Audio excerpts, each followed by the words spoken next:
Good morning. आजपासून आपण दिवाळीसाठी फराळ बनवणार आहोत. दिवाळी म्हणलं तर लाडू आलेच ना. तर मस्त असे पेड्यासारखे मऊ, रवाळ आणि तुपट बेसन लाडू. आज मी बनवते मस्त असे बेसन लाडू. आता बेसन लाडू बनवायला अगदी सोपे आहेत आणि त्याला जास्त टाईमही नाही लागत. तर इथं मी बेसन लाडू बनवण्यासाठी 4 वाटी बेसन पीठ घेतलेलं आहे. आता ज्या वाटीने आपण बेसन पीठ घेतो त्याच वाटीने आपण पिठी साखरसुद्धा घ्यायची. अगदी 4 वाट्यासाठी 2 वाटी पिठी साखर घ्यायची. त्याच सेम वाटीने मोजून घ्यायची. त्याच सेम वाटीने आपण 1 वाटी तूप घ्यायचं, अर्धी वाटी बारीक रवा घ्यायचा.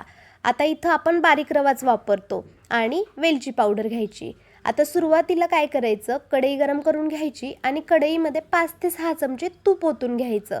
तूप गरम झालं की त्यामध्ये जे आपण बेसन पीठ घेतलेलं ते बेसन पीठ ओतायचं आणि ते छान मस्त एकसारखं भाजायचं. आता कढई घेताना ना मोठी घ्यायची. आता मी पुढं कढई चेंज केलेली आहे कारण की यामध्ये ना पीठ भाजता येत नव्हतं त्यामुळे.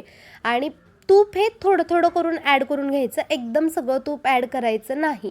आणि बेसन पीठ भाजतानाच रवाही भाजून घ्यायचा आणि एकसारखं हलवत राहायचं आणि सतत हलवत राहायचं, जेणेकरून एकसारखं बेसन पीठ भाजलं जातं आणि त्याचा छान वास देखील येतो.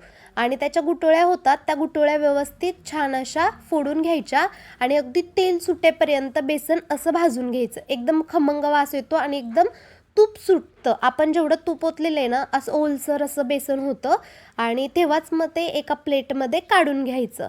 आता ते थोड्या वेळासाठी थंड होऊ द्यायचं आणि त्यामध्ये वेलची पावडर ॲड करायची आणि सोबतच जी आपण पिठी साखर घेतलेली आहे ती देखील मिक्स करून घ्यायची. छान एकसारखं सगळ्या बेसन पिठामध्ये साखर मिक्स करून घ्यायची. छान असे लाडू वळून घ्यायचे. गार्निशिंगसाठी वरून बदाम किंवा काजू लावून घ्यायचे आणि इथं आपले बेसन लाडू तयार झालेले आहेत. बाकी तुम्हाला रेसिपी आवडली असेल तर व्हिडिओला नक्की लाईक करा आणि चॅनलला सबस्क्राईब करायला विसरू नका.